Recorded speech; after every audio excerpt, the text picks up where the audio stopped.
You ever make a choice that changed everything? Not the kind you think about for days. The kind that hits you in 3 seconds and you either pull the trigger or you don't. I made mine on a Tuesday afternoon in 1881, somewhere between hell and nowhere when I heard a woman scream. My name is Jedediah Harlan. Most folks who still remember me call me Jed. I was 45 years old that summer, 6 years past burying my wife Emmeline. 20 years past believing in much of anything at all. I had $800 in my saddlebag, money from selling a ranch I never should have bought in the first place. And I was headed to Prescott to disappear, find some land, build a fence, die quiet. The Arizona desert had other plans. 3 shots cracked the air like God-breaking bones. Then her voice cut through the heat. High, desperate. The kind of scream that reaches into your chest and squeezes until you cannot breathe. I could have kept riding, should have probably. I had hung up my Texas Ranger Star 8 years ago because I was tired. Tired of choosing who lived and who died. Tired of being right. Tired of being wrong. Tired of burying friends and killing strangers. But some habits do not die. They just sleep. And mine woke up that afternoon with a vengeance. I pulled my Winchester Model 1873 from the scabbard. Good rifle, 44/40 caliber, accurate to 200 yards in steady hands. My hands were steady, always had been. Even at Gettysburg in '63 when the world was ending around me, even when I lowered Emmeline into Texas dirt 6 years ago, I urged my horse toward the sound. 400 yards across hard-packed earth and scrub brush. The heat shimmered off the ground like water that was not there. Mirage country, the kind of place where men see things that are not real and miss things that will kill them. What I found was real enough. 3 men, Comancheros by the look of them, Mexican and American trash who made their living stealing Apache women and selling them south of the border. They were circling a woman like wolves on a wounded deer. But this deer had teeth. She held a Bowie knife, 9 inches of steel that caught the sunlight and threw it back like a challenge. One of the men was already bleeding from his thigh. Bad. The kind of wound that makes you stupid with pain. He was cursing in Spanish, trying to stay on his feet and failing. The woman stood her ground. Apache, no question about it, maybe 30 years old. Black hair wild around her face, and she did not look scared. She looked ready to kill or die trying. I did not ask questions, did not announce myself. That is a good way to get shot by men who do not care about fair fights. I put a round through the first man's chest from 60 yards. The 44/40 hit him center mass and he dropped like a puppet with cut strings. Dead before he hit the ground, his partner spun around, eyes wide. The second one was stupid. He went for his pistol. I worked the lever action and put the last round through his neck. He made a sound like a man drowning on dry land. Then he was quiet. The third one was smart. He threw up his hands, mounted his horse, and rode south as fast as that animal could carry him. I could have shot him, had the shot Aren't you afraid of me? I'm only afraid of liars. lined up perfect, but my rifle was empty, and reaching for my Colt would take precious seconds. I let him go. That was a mistake that would haunt me for the rest of my days. Silence fell over the desert. Just me, the dead, and her. She stood there in a worn cotton dress, blood on her hands, not all of it hers. She stared at me like I was either her salvation or her next problem. Her eyes were dark and careful, the eyes of someone who had learned young that the world was not kind and never would be. I climbed down from my horse slow, kept my hands where she could see them. She watched every movement I made, still holding that knife. "You speak English?" I asked. "Better than you speak Apache," she said. Her voice was flat, no gratitude, no fear, just facts. That was when I noticed the blood on my own shirt. One of them had gotten a shot off, grazed my ribs, Nothing serious, but it bled like hell. The kind of wound that looks worse than it is. She saw it too, pointed to a rock in the shade with her knife.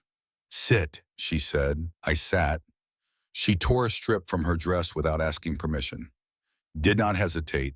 Pressed it against the wound with hands steady as mine had been on the trigger. We did not talk while she worked. Why did you help me? She finally asked. Do not know, I said. Maybe I am old and stupid. Her eyes met mine. Dark, unreadable. You are not that old, old enough to know better. She almost smiled. Almost. Then it was gone like morning frost. The Comancheros would have sold me in Sonora, she said. You saved my life. I owe you a debt. You do not owe me anything. Yes, I do. She stood, wiped her hands on what was left of her dress. My name is Ayana. I need to get to Fort Apache Reservation. 2 days north. You take me close. Not inside, but close. Then we are even. I should have said no. Should have given her my canteen, pointed her north, and ridden west to Prescott like I planned. But she did not ask like she needed me. She asked like she was offering me a deal. I respected that. All right, I said, but we leave now. Those men might have friends. Before we left, I searched the dead men. Found something in one of their pockets that made my gut tighten. A silver coin, hand-stamped with 2 letters. MC, I did not know what it meant then. I would find out soon enough. That first night we made camp in a canyon that smelled like creosote and old violence.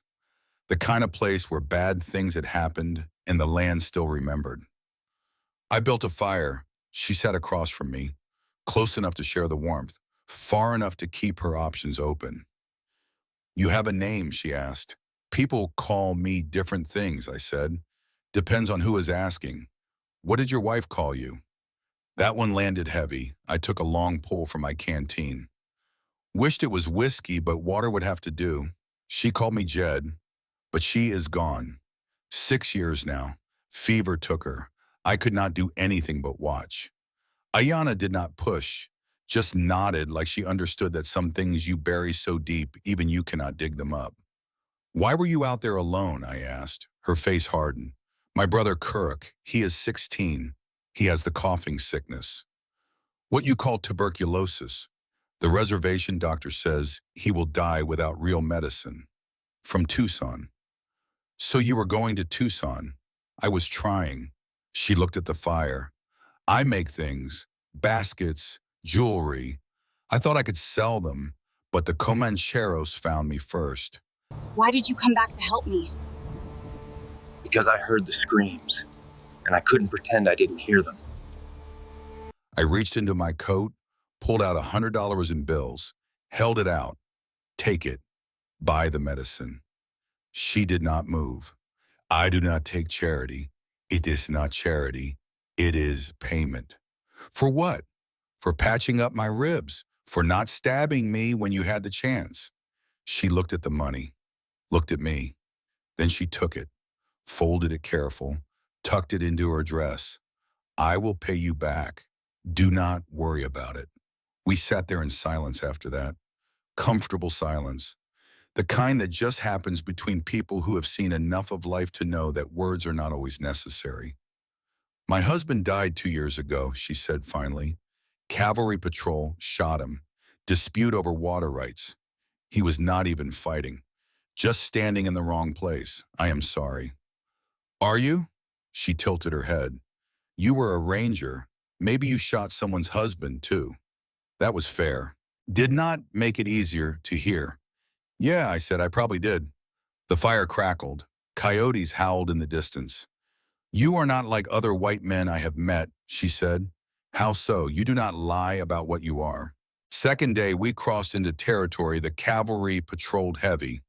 San Carlos Reservation was east of us, another place where the government packed Apache families like cattle and called it civilization. Around noon, we heard horses, 8 of them, coming over the ridge. Get down, I said. Ayana slid off my horse, crouched low behind a boulder. I kept riding slow, casual. The patrol came into view. 8 troopers in dusty blue uniforms, led by a lieutenant who could not have been more than a 25. Shiny buttons, clean uniform despite the heat, the kind of officer who read about the West in dime novels and thought he understood it. "Afternoon," I called out. The lieutenant pulled up, eyes narrowing. "You are a long way from anywhere, mister." "That is the idea." His gaze shifted past me, landed on the spot where Ayanna was hiding. "Who is that?" "My guide. I am paying her to show me the trail to Prescott." "You have papers for her?" "Did not know I needed any." The lieutenant walked his horse closer, too close. His name was Aldous Pemberton, West Point graduate. "Never seen real blood. A lot of renegades moving through here. We are under orders to check every Indian we see." Behind me, Ayanna stood. She walked out from behind the boulder, eyes down, playing the part. I saw her hand near her knife. I pulled out a $20 bill. "Look, friend, I am just a man trying to get from one place to another. I hired her because I do not know this country. She does. If that is a problem, I will pay the fine, and we will be on our way." Greed and authority wrestled on his face. Greed won. It usually does. He took the 20. "Make sure I do not see you again." "You will not." They rode off. I waited until they were dust on the horizon before I let out the breath I had been holding. Ayanna climbed back on the horse behind me. Her body was tense. "I hate them," she whispered. "I hate having to bow my head like I am less than human." "I know." "Do you? Do you really?" I did not answer, because the truth was I did not. I could not. I had never had to lower my eyes to stay alive. "I am sorry," I said. "It was the only way. You understand more than most." That is something. What I did not see was one of the soldiers at the back of the patrol, a corporal named Dietrich. He turned his head as they rode away, looked back at us with eyes that held something other than casual interest. Dietrich had been Mordecai Crenshaw's man for 2 years, planted in the cavalry to gather information, to watch for opportunities. And Ayanna, a young Apache woman traveling with a lone white man, was exactly the kind of opportunity Mordecai paid him to find. That night while we slept, Dietrich rode south, not to his post, to a camp full of killers waiting for word. Late afternoon, the sky turned the color of a bad bruise. Desert storms do I didn't come here to start a fight. Then prove it by standing in the right place and staying silent when necessary. not give warnings. They just hit. The wind came first, hot and violent, tearing at our clothes, throwing sand in our faces like handfuls of broken glass. There, Ayanna pointed to an outcrop of rocks, a shallow cave carved by wind and time. We made it inside just as the rain started. Not gentle rain, the kind that floods arroyos and drowns horses. The cave was barely big enough for 2 people. We pressed against the buoy wall while the storm raged outside. "Your brother," I said. "Tell me about him." "Kuruk," she smiled, a real smile. "He is stubborn. Like me, he wants to be a warrior.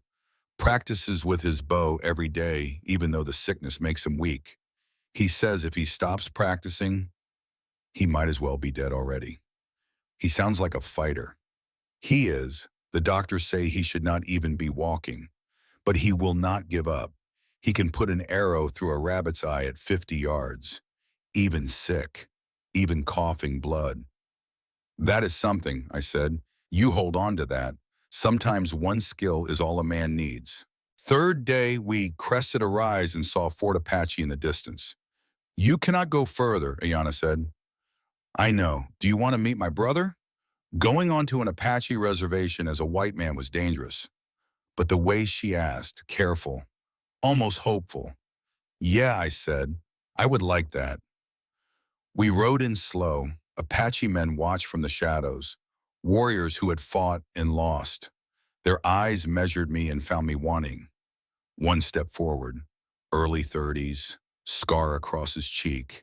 He said something in Apache, sharp, angry. Ayanna answered, They went back and forth. "This is Tehitan," she said finally. "We were supposed to marry before my husband." That explained the look he was giving me. "Tell him I am just helping you get home." She did. Tehitan did not look convinced.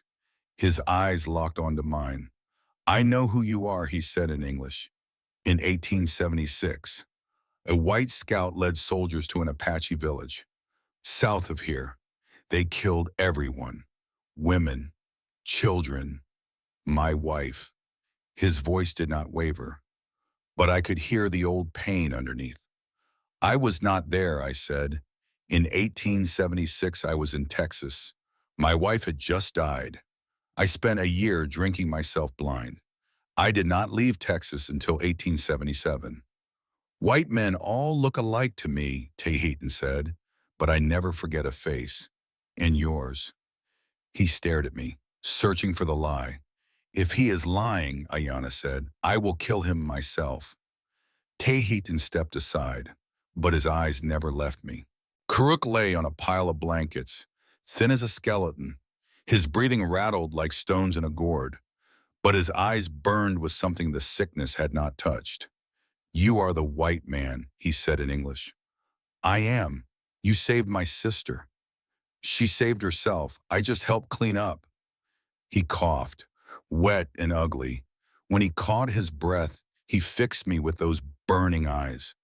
"If you hurt her, I will find you, even if I have to crawl out of my grave." I liked him immediately. I pulled out the rest of my money, $700, every cent I had saved for Prescott. I handed it to Ayana. "This is for the medicine, and whatever else you need." Her eyes went wide. "This is too much. It is what I have." "Take it." Karuk spoke from his blankets. "Sister, take it." She did. And for the first time, I saw tears in her eyes. That night, Tahitan found me at the Where are you planning to go when it's all over? I used to think about disappearing, but maybe I'm looking for a place to stay. edge of the village. "If you betray these people," he said, "I will kill you with my bare hands. Then I will make sure you do not have to." We stood there in darkness, two men who had lost too much. Then the gunshots came. Not close, but getting closer. Torches appeared on the ridge above the village. A dozen of them, maybe more. A voice rang out across the night. "Jedediah Harlan, come out, or I burn this village to the ground." The silver coin in my pocket suddenly felt very heavy. MC Mordecai Crenshaw. And beside him, pointing straight at me, was Eli Crenshaw, the one who got away. Mordecai Crenshaw rode into the firelight like death itself, 52 years old, hair gone white, face like leather. He had been a Confederate guerrilla during the war, killed more men than he could count. Behind him rode 15 Comancheros, hard men, killers. "Harlan," Mordecai said. His voice was soft, almost gentle. "I hear you killed two of my boys. They were taking a woman. They would have sold her. Probably. Does not change the fact that you killed them. What do you want?" "You and the Apache woman. Give me those, and I leave this village standing." Tahitan stepped forward. "We do not give our people to slavers." Mordecai looked at him like he was looking at an insect. "A duel," I said, "you and me. I win, you leave. You win, you take me. Leave the village alone." Mordecai laughed. "Why would I agree when I have 15 guns? Because if you refuse, your men will know you were afraid of a 45-year-old retired ranger. Your reputation will die before you do." The laughter stopped. "Dawn," he said finally, "if you run, I burn everything." That night, I cleaned my guns.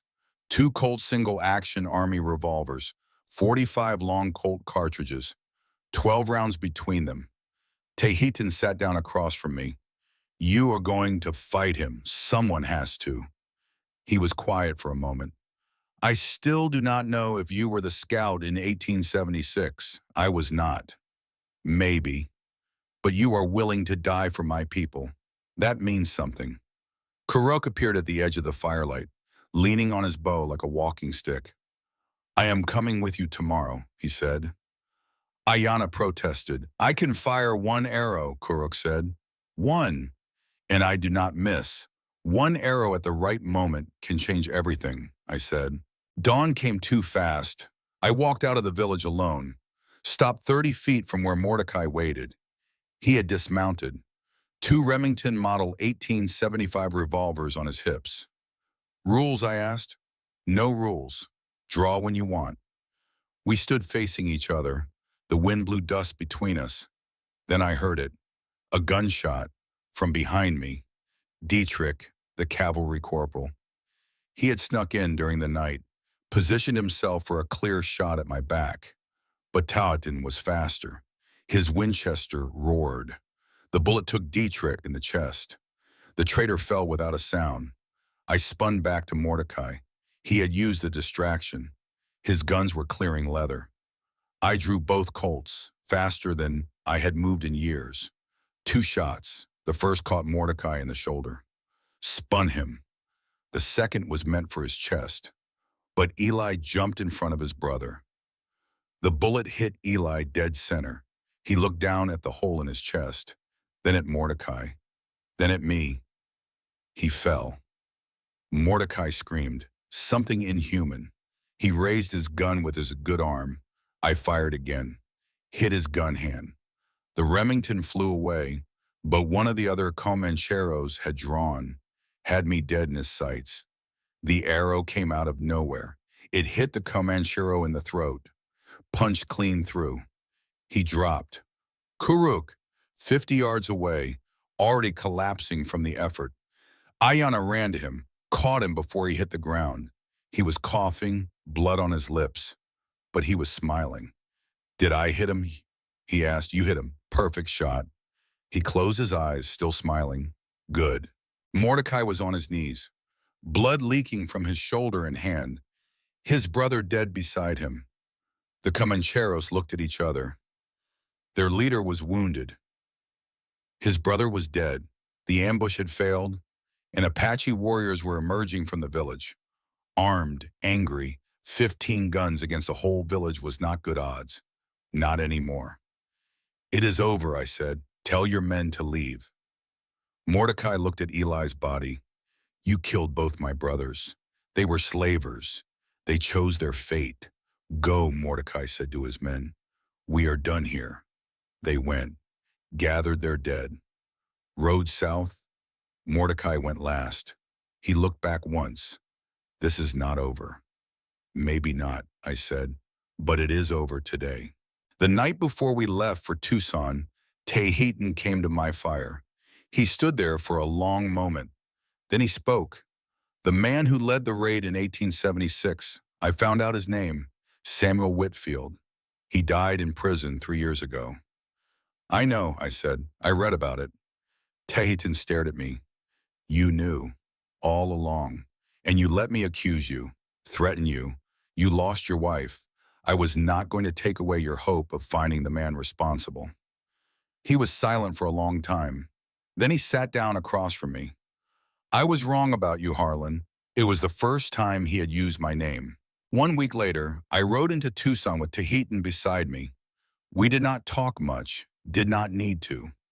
Something had changed between us. We were not friends exactly, but we had bled together, fought together. That created a bond deeper than words. We bought the medicine, paid cash. The pharmacist looked at us strange. A white man and an Apache warrior. But he took the money.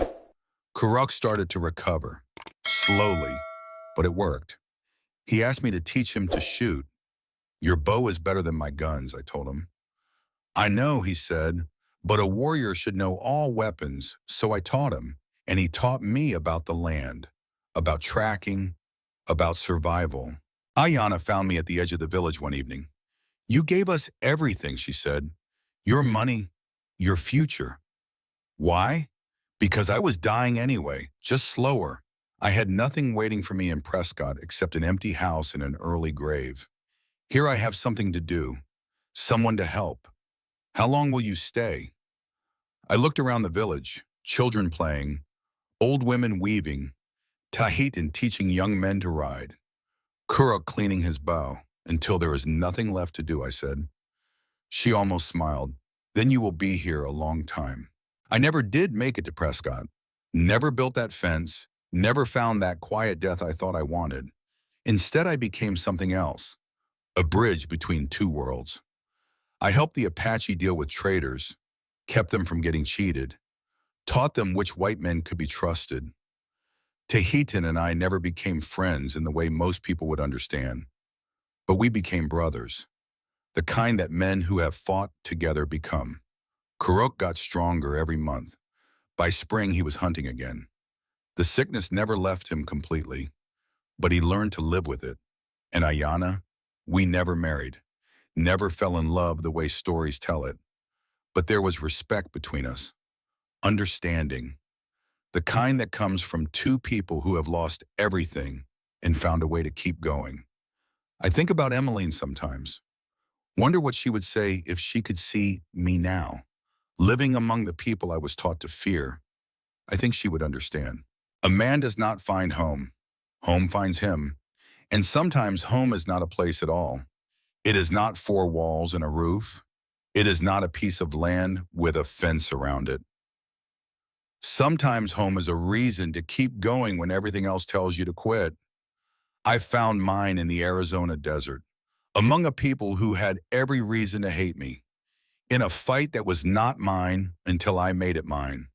I do not know if I am a good man, done too many things to claim that title, but I am trying to be better, every day, one choice at a time. That is all any of us can do. Make the choice, pull the trigger or do not, and live with what comes after. If this story meant something to you, I would be grateful if you shared it. There are still people out there who believe a man can change, who believe the choices we make matter more than the circumstances we are born into. Until next time, this is Jed Harlan, signing off.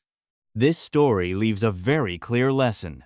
There are moments lasting only a few seconds that are enough to determine who we become. The male protagonist initially intended to live quietly, escaping his past and losses. But a cry for help pulled him back to the instincts of someone who once defended justice. From a seemingly impulsive choice, he relearned how to live meaningfully. Not to live to run away, but to live to take responsibility. The female protagonist also shows the strength of self-respect and the will to survive. She doesn't beg. She doesn't show weakness. She calmly stands firm and fights for her family. Both come from two worlds full of prejudice and suffering, but they find common ground through truth, respect, and action. The biggest lesson is, kindness doesn't need grand promises. It begins with a timely decision. And sometimes, home isn't where we search, but where we dare to stand and defend what we believe in.